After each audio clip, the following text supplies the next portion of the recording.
mungkin sampai 6 bulan ke depan ya. Soal kelanjutan masih sama ya Pak Basuki Cahayapurnama, Lanjukan Pak Ahok gimana Pak? Pertamina apa di tempat lain? Ya enggak, insya Allah saya rasa sudah putus dari beliau. Pak Basuki akan menjadi komisaris utama di Pertamina, lalu didampingi oleh Pak Wamen, Pak Budi Sadikin jadi wakil komisaris utama. Lalu nanti juga ada direktur keuangan yang baru, Ibu Emma dari yang sebelumnya di Rut Telkomsel. Karena memang kan Pak Pahala kan ada tugas baru juga sebagai Dirut BTN, dan komisaris utamanya Pak Chandra Hamzah. Pak Inas Nasrullah Pak dari Hanura kabarnya ikut jadi direksi juga Pak. Di mana? Pak Inas Nasrullah dari Hanura kabarnya ikut juga jadi komisaris. Saya hanya bisa sebutin yang sudah melalui TPA. Yang tidak melalui TPA saya nggak bisa komen. Perkapan akan resmi menjabat Pak? Perkapan akan resmi? Kalau BTN kan rapat umum pemegang sahamnya nanti akhir bulan ini. Kalau Pertamina kan PT bukan TBK, jadi bisa segera proses, bisa hari ini ataupun Senin. Pak Erik, Senin Soal sudah adanya duduk penolakan Pak dari Serikat Pekerja. Kenapa? Soal penolakan Pak Ahok. Dari Saya rasa kan kalau pro kontra tidak hanya Pak Basuki, mungkin saya sendiri juga ada pro kontra. Pak Chandra juga ada pro kontra. Yang penting kan begini, kasih kesempatan kita bekerja dan lihat hasilnya. Kadang-kadang kan kita ini semua suuzon, wah ini orang begini tanpa melihat hasil.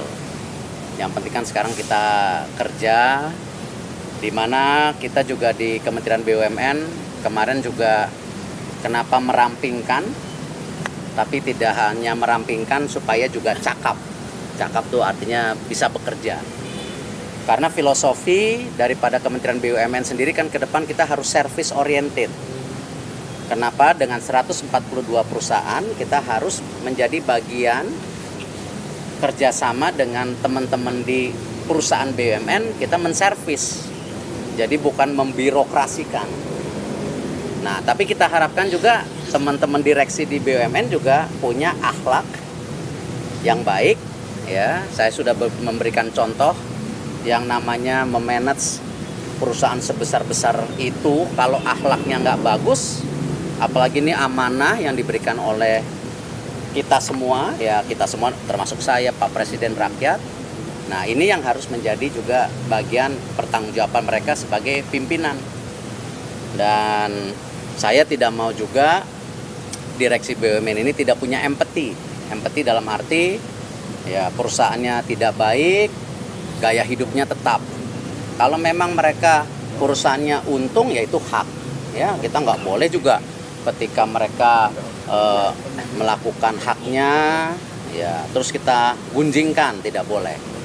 Jadi pesan-pesan itu sih. Pak Ahok perlu mundur dari partai nggak Pak? Oh pasti, semua komisaris di BUMN, apalagi direksi itu harus mundur dari partai. Itu udah disetujui oleh Pak Ahok Pak.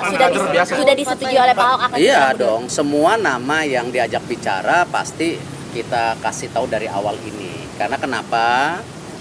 Tentu independensi daripada BUMN sangat dipentingkan. Ya, dan insya Allah lah saya rasa orang-orang yang punya etikat baik pasti semua tahulah resiko bagaimana mengabdi untuk negara. Pertimbangan akhirnya Pak Ahok yang dipilih untuk Alasannya apa Pak? Ya saya rasa kan masing-masing punya alasan yang berbeda. Kalau Pak Chandra Hamzah memang backgroundnya hukum, kita tahu di BTN sekarang ada isu-isu yang kurang baik, ya tentu harus dilihat secara hukum. Apalagi ini kan ujung tombak daripada pembiayaan perumahan rakyat nasional. Kalau nanti ini tidak sehat, kan tidak bagus. Apalagi ada program ke depan bagaimana anak-anak muda Indonesia umur 25-35 bisa dapat juga memberi akses ya perumahan ataupun pegawai negeri yang usianya muda. Nah, kita akan pindah ke ibu kota baru. Kalau nggak ada fasilitas perumahan buat ASN nanti gimana? Kalau untuk Pak Ahok, Pak, alasan khususnya apa, Pak? Ya sama. Kalau kenapa Pak Basuki di Pertamina, apalagi didampingin Pak Wamen juga, saya rasa bagian terpenting bagaimana target-target Pertamina, bagaimana mengurangi import migas harus tercapai. Ya, bukan berarti anti import, tapi mengurangi. Nah, proses-proses daripada pembangunan refinery ini sangat amat berat. Jadi saya perlu teamwork yang besar, tidak bisa hanya dirut saja. Harus bagi tugas semua. Nah, karena itulah kemarin kenapa kita juga mau orang yang pendobrak. Bukan pendobrak, bukan marah-marah. Saya rasa Pak Basuki berbeda, Pak Ahok berbeda. Ya, jadi kita perlu figur yang pendobrak supaya ini semua sesuai dengan target. Toh beliau itu komisaris utama, kan direksinya yang day to day. Ya, tapi menjaga supaya ini semua. Dan rapat bulanan untuk 30 perusahaan BUMN saya akan lakukan langsung oleh saya, di mana saya mengundang Dirut dan Komut secara bersamaan. Jadi saya nggak mau nanti ada drama-drama di dalam perusahaan ya. Komut menjelekkan Dirut, Dirut menjelekkan Komut, saya nggak mau. Kita rapat bersama. Kalau emang ada perbedaan, ayo kita duduk. Karena tidak mungkin direksi berjalan tanpa dukungan komisaris. Komisaris ya bukan direksi. Yang melakukan kerja harian itu kan direksi gitu. Oke. Terima kasih Pak. Terima kasih Pak.